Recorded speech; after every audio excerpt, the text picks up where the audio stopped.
Good morning, my dear students. Good morning, one and all. Welcome to the second lecture of the course. The topic name is e-commerce business models, category, and management process.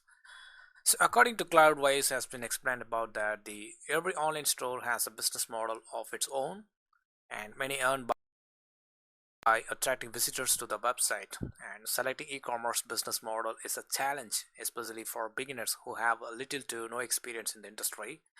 So, selecting the right model for your e-commerce venture is essential for keeping the store afloat and bringing in sustainable profits. Because that the however, when planning the e-commerce venture, many people make the mistake of jumping straight to the fine details and forget that all this depend upon what you plan to sell and what model you adopt for selling your inventory. If successfully executed, an e-commerce venture can become a significant source of income. So, what is an e-commerce business model? We are all know about the process because an e-commerce business model refers to how a business operates to sell goods and services online. There are six main types of e-commerce business models, starting from the business to government, business to consumer, consumer to consumer, consumer to business, and business to consumer. In order to find the right e-commerce model for your business, you need to define two things. Firstly, you will have to define who you will sell to, and then define how you will position and what you have to sell. So what are the products you need to identify? Then figure out your e-commerce business plan. It will be the better option. This will define how you will attract customers and how they will engage with your product. And lastly, figure out your delivery framework by assessing what will work best for your e-commerce business.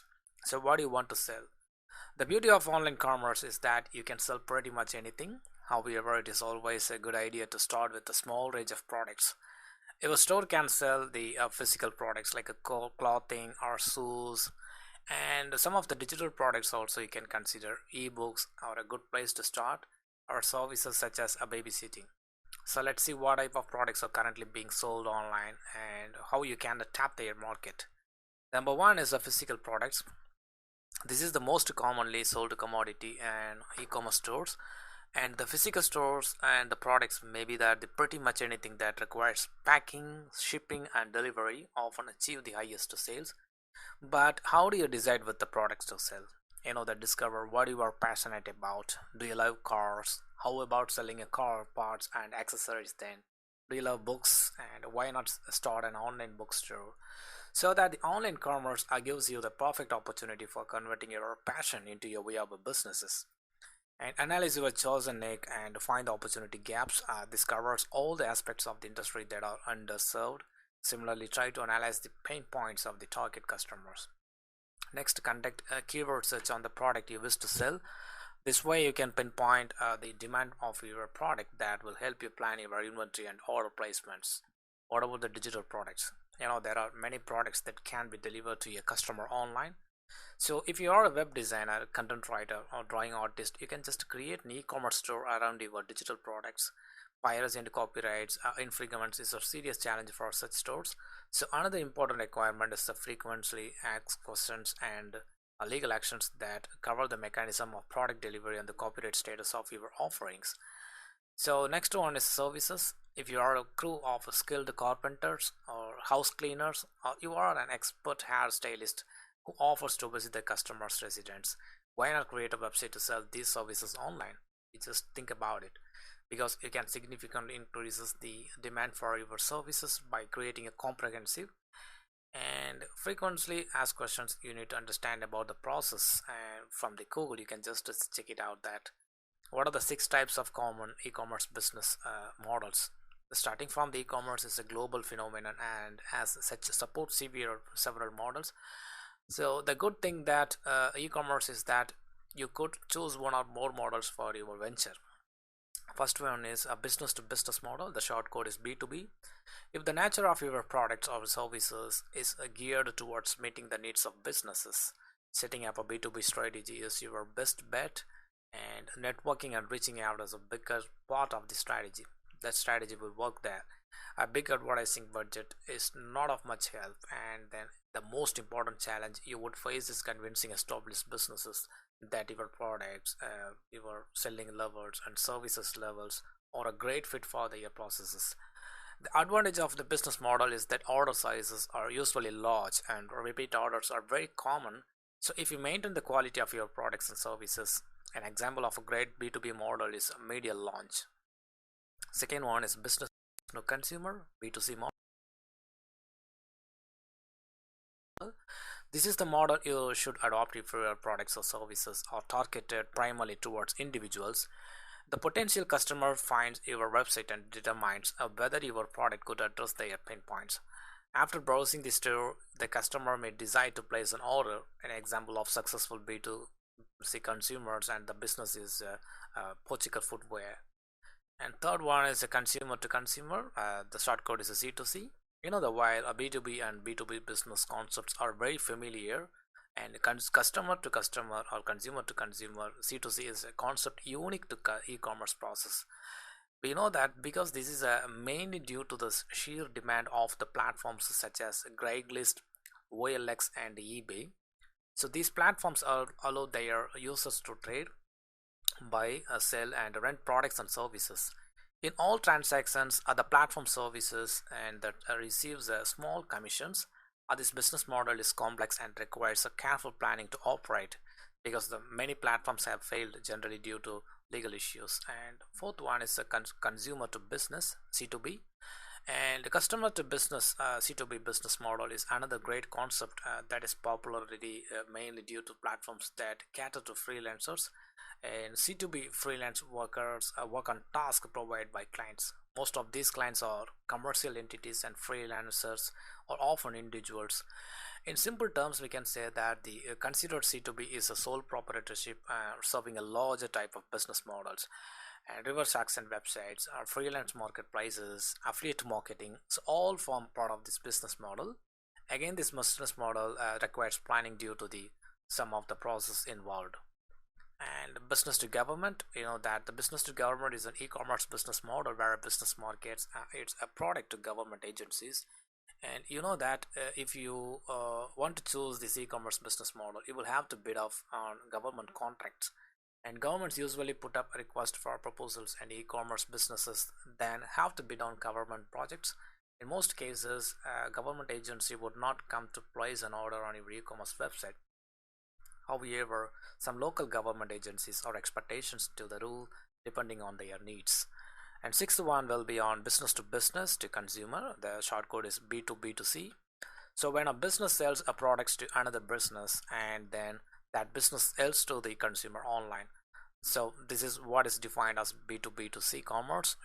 There are three parties involved in this type of e-commerce business model. For example, if you choose to go with it, you will have to partner with another business, and only then can you sell its products and offer the partner a commission for each sale. And e-commerce stores owners choose this business model mainly for new customer acquisition. This happens because even though customers are already familiar with the partner's products, and they can't order from them online, and due to obstacles, some barriers such as the geographical location and hefty shopping and some of the shipping cost and others.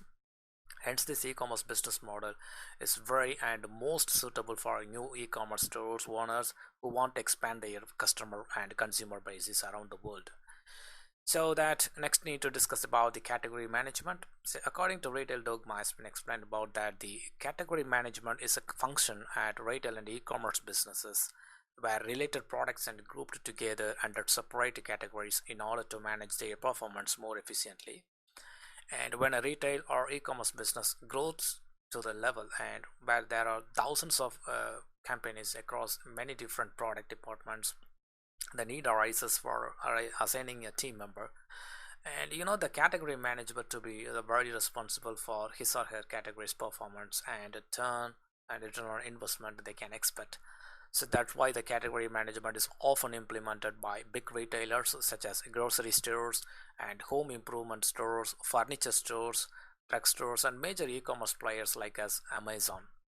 What are the benefits of available in the category management?